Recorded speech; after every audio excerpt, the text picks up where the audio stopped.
resposta está logo nos 2 primeiros versículos que nós lemos, né? Ele nos amou primeiro, Ele nos ama sim. E lá em Romanos capítulo 5, versículo 8, está escrito: Deus dá prova do seu amor por nós, em que Cristo morreu por nós, sendo nós ainda pecadores. O sacrifício de Cristo na cruz é a grande prova do amor de Deus por nós. Seja lá o que nos aconteça, seja lá o que nós tenhamos que atravessar, nós não podemos duvidar de maneira alguma, mesmo que a nossa dor seja imensa, nós não podemos nunca, de maneira alguma, duvidar do amor de Deus, porque Ele já deu a maior prova de todas: entregar Jesus Cristo para sofrer, morrer na cruz por nós. O sofrimento de Cristo é indescritível, só Ele sabe o que Ele sofreu. Nós podemos ter alguma ideia pelo que a palavra de Deus relata. Por exemplo, Ele gritou: Deus meu, por que me desamparaste? Ele nunca pecou. Ele tinha comunhão perfeita com o Pai, comunhão perfeita com Deus. Mas naquele momento ele se fez pecado. Ele que nunca pecou, a palavra de Deus diz que ele se fez pecado porque ele levou sobre si os pecados de todos nós. Então Deus lhe virou as costas naquele instante. E ele bradou: Deus meu, por que me desamparaste? Imaginem também o que Deus estava sentindo naquele momento. Nós só pensamos em Deus como Deus infinito, eterno, todo-poderoso, Criador de todas as coisas, e muitas vezes esquecemos que a palavra de Deus diz que Deus é amor. Se Ele é amor, Ele tem também sentimento. Imaginem o que Deus sentiu naquele momento, tendo que virar as costas para Jesus e ouvir esse brado de Jesus: Deus meu, por que me desamparaste? A maior prova de amor de Deus por nós, Jesus Cristo lá na cruz. Nós nunca, de maneira alguma, podemos duvidar do amor de Deus. É certo que às vezes determinados momentos da vida, às vezes dói muito, né? A dor é muito forte às vezes, e às vezes nós nos lamentamos com Deus. Deus entende isso, mas o fato é que quando nós lembramos de Jesus na cruz, nós somos consolados, porque nós lembramos que Ele nos ama. O porquê que Deus nos ama, nós não sabemos. A Bíblia não diz por que Deus nos ama. Já começa o grande mistério: por que Deus nos criou. Ele quis criar, a sua vontade é soberana. Mas por quê? Teologia propõe várias explicações por que Deus nos criou. Mas na Bíblia nenhum lugar diz explicitamente, claramente, por que Deus quis nos criar. E o mistério maior ainda, eu creio, mistério maior ainda, é por que Ele nos ama. Sendo nós pecadores. A palavra de Deus diz que o pecador virou as costas contra Deus. Mais ainda, a palavra de Deus diz que o pecador ofendeu a Deus de uma maneira muito grande. A palavra de Deus diz que o pecado é uma ofensa terrível a Deus. Deus é totalmente justo, totalmente santo, e nos criou para sermos assim também. de maneira que o nosso pecado ofende a Deus de uma maneira terrível, nos torna inimigos de Deus. E por que mesmo assim Deus nos ama? Por que mesmo assim Ele enviou Jesus Cristo para morrer na cruz por nós? Porque nós fomos criados por Ele, tá? Porque nós fomos criados por Ele, tá bom. Mas nós pecamos, nós o ofendemos. E o nosso pecado não era problema dele, não, era problema exclusivamente nosso. Mas o fato de, apesar de não sabermos explicar por que Deus nos ama, apesar de nós não sabermos explicar por que Ele nos ama, Ele nos ama.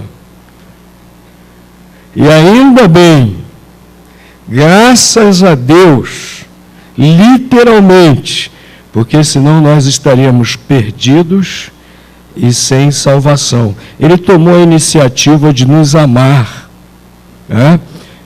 1 João 4,19, nós o amamos porque Ele nos amou primeiro.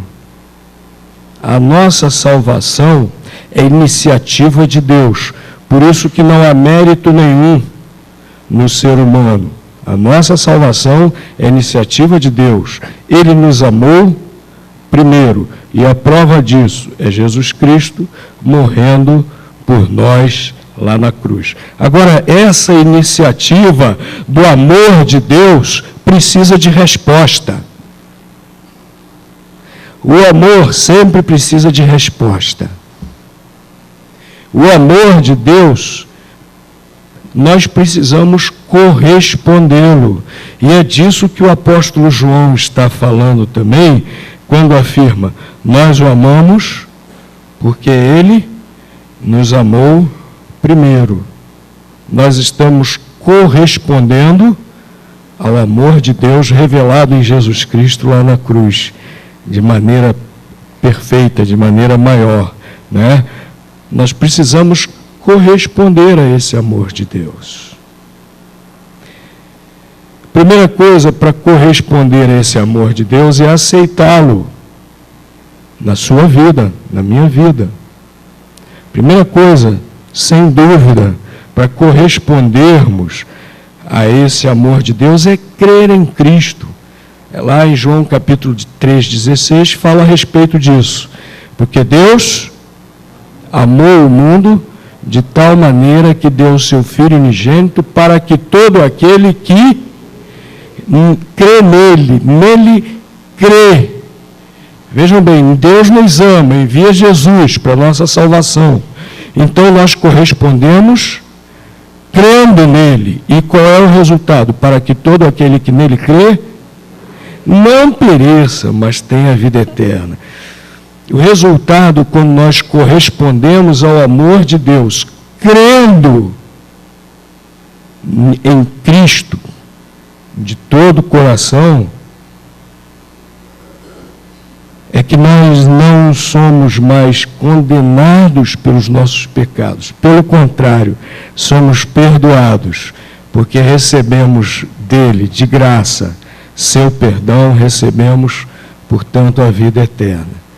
Basta crer de todo o coração em Jesus Cristo. Basta crer que o sacrifício que Ele fez na cruz, sofrendo em nosso lugar, é totalmente suficiente, eficaz para perdoar os nossos pecados. Mas, além de correspondermos a esse amor de Cristo, crendo, o que mais precisamos? Esse texto aqui de 1 João nos fala. A primeira coisa nós já mencionamos, fica muito claro, né? Nós o amamos porque Ele nos amou primeiro, né? Precisamos corresponder a esse amor de Deus amando-o.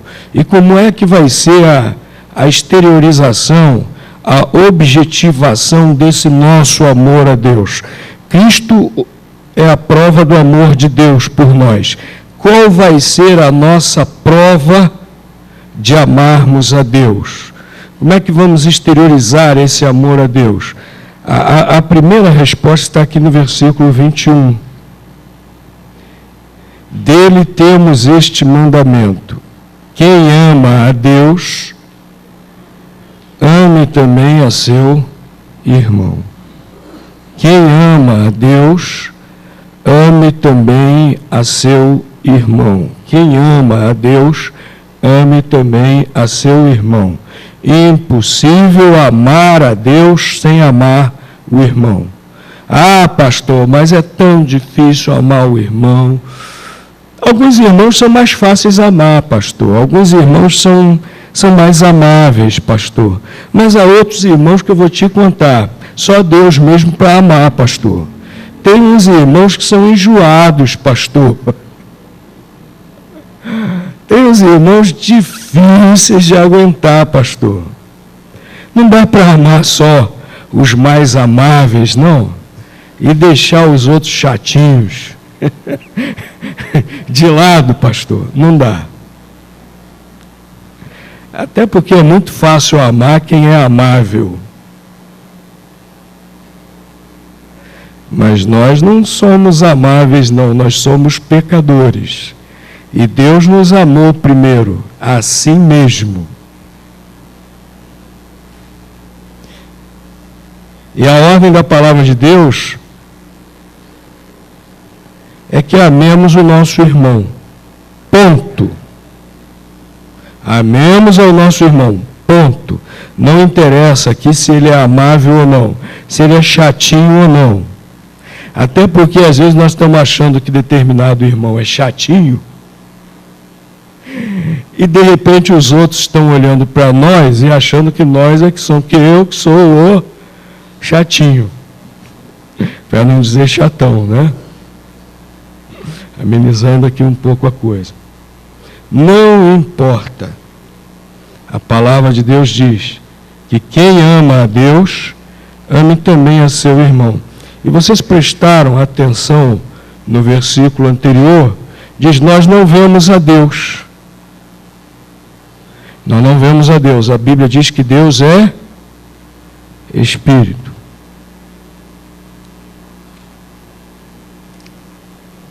E lá em Atos, apóstolo Paulo pregando no Areópago, diz que Deus não necessita de nada de nós. Os gregos tinham lá em Atenas, né, onde Paulo estava pregando, naquela praça, tinham lá um altar ao Deus desconhecido. Iam lá fazer ofertas a Deus. Ofertavam sacrifícios de animais, ofertavam comida, ofertavam perfumes, ofertavam incenso. Deus não precisava nada daquilo. Deus é Espírito, Deus é Criador de todas as coisas, Deus não precisa de comida, Deus não precisa de roupa, Deus não precisa de nada daquilo. Meu irmão precisa.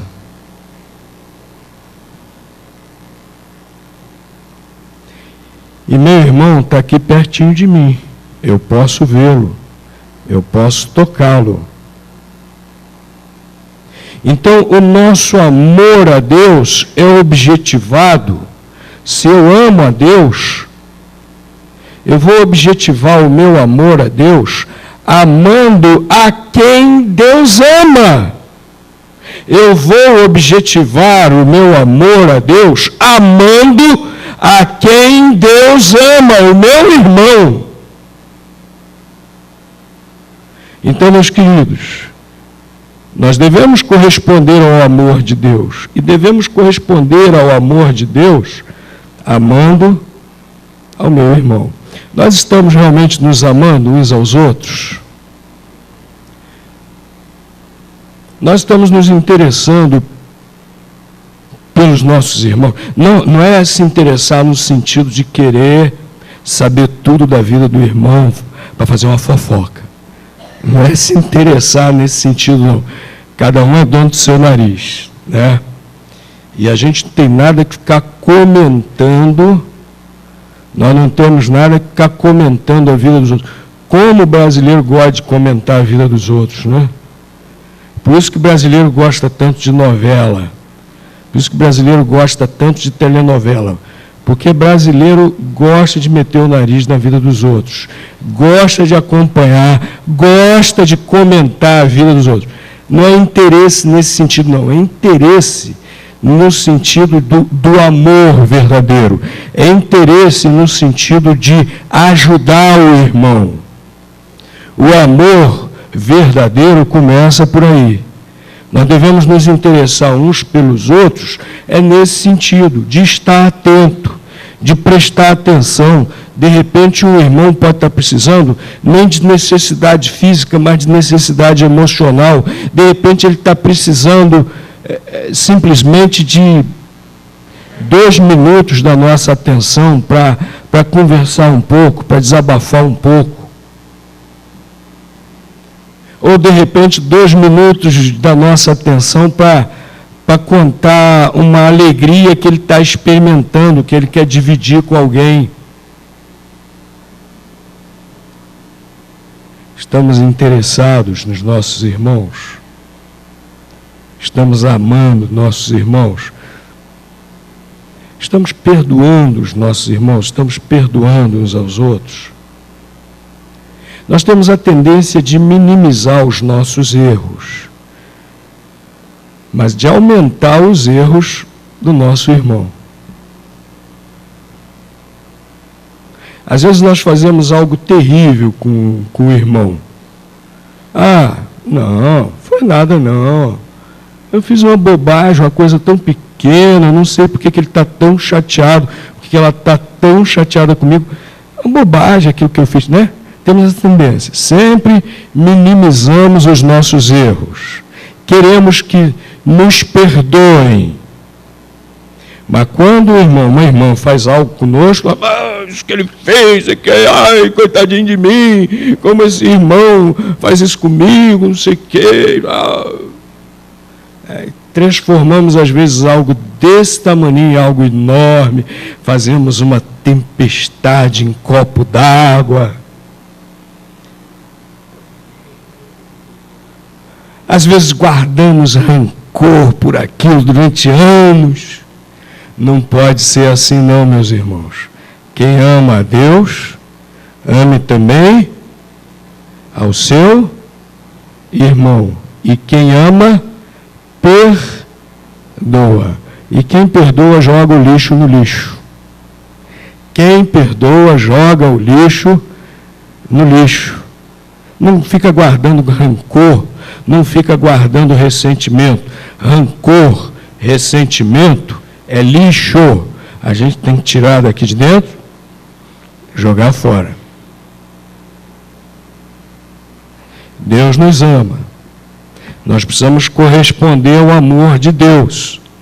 Nós correspondemos ao amor de Deus amando aos nossos irmãos. Mas, meus irmãos, outra maneira de correspondermos ao amor de Deus está aqui no capítulo 5, versículo 3. Vou reler. Porque este é o amor de Deus, que guardemos os seus mandamentos. E os seus mandamentos não são penosos. Jesus explicou e ampliou os mandamentos de Deus. Deus já tinha dado os seus mandamentos para o povo de Israel, quando fez o pacto com o povo de Israel, quando estavam lá no Sinai, depois de saírem do Egito. E agora Jesus traz esses mandamentos para a nova aliança. Não mais tão restritos ao povo de Israel, mas agora esses mandamentos são para todo o Israel de Deus. E Jesus explica qual o verdadeiro significado deles, e Jesus os amplia até. Isso fica muito claro lá no Sermão do Monte. E Jesus ali declara que que não veio derrubar nenhum daqueles mandamentos, não veio abrogar nenhum deles, mas Jesus explica e amplia, e os traz para os seus discípulos. E no Evangelho de Mateus também, numa outra ocasião, que não era o Sermão do Monte, mas interrogado sobre como ele via os mandamentos, Jesus colocou: os mandamentos podem ser resumidos em dois, né? Jesus resumiu em dois. Em outras palavras, ele disse isso. E como ele resumiu os mandamentos? Amar a Deus sobre todas as coisas e o próximo como a si mesmo. E Jesus disse: quem ama a Deus, quem ama ao seu próximo dessa maneira, cumpriu todos os mandamentos, cumpre todos os outros. E é verdade. E Jesus deixou bem claro, então, que o cumprimento dos mandamentos não é para ser salvo, mas a grande motivação da obediência aos mandamentos de Deus é o amor. Se eu amo a Deus, e por amar a Deus, eu amo também ao meu semelhante, eu vou cumprir todos os mandamentos de Deus, e eles não são penosos para mim, não são um fardo. O crente não vê os mandamentos de Deus como um fardo. Para os crentes é uma alegria, quando percebem, quando veem que estão sendo obedientes e fiéis a Deus, porque estão fazendo isso por amor. Então não é penoso. Eu fico meio preocupado quando encontro crentes que por todo jeito, por toda maneira querem insistir que o crente não deve obedecer a mandamento nenhum. Que história é essa? E tentam até provar dentro da Bíblia. Vão no outro extremo. Tem aqueles legalistas, semelhante aos judeus, semelhante aos judaizantes da época de Paulo, que gostam de afirmar: não, tem que cumprir a lei do Velho Testamento, senão não está salvo.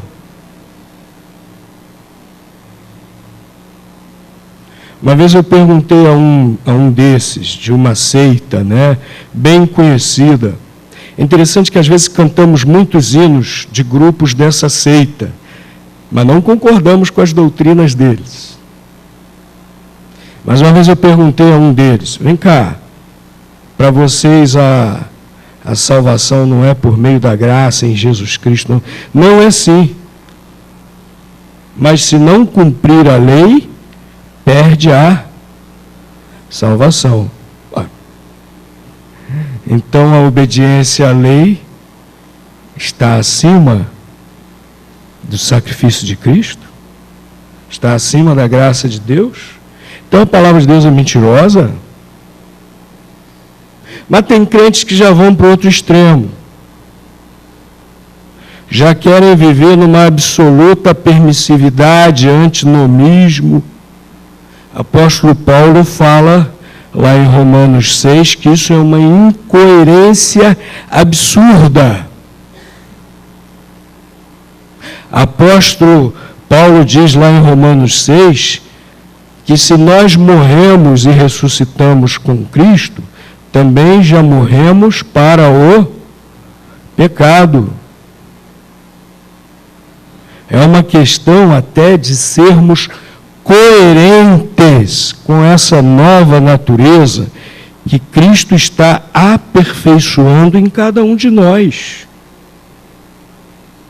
Então, a palavra de Deus deixa muito claro aqui, 1 João capítulo 5, versículo 3, que a outra coisa que Deus espera de nós, para nós exteriorizarmos o nosso amor a Ele, como resposta ao seu amor, enviando Jesus Cristo para a nossa salvação, é sermos obedientes aos mandamentos de Jesus.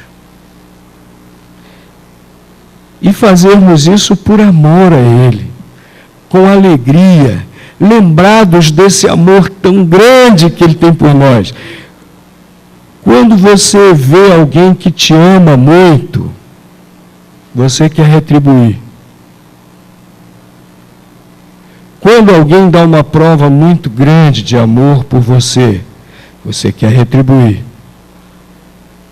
E você faz isso com satisfação, com alegria. A obediência a Deus não é penosa. Pelo contrário, nos causa grande alegria.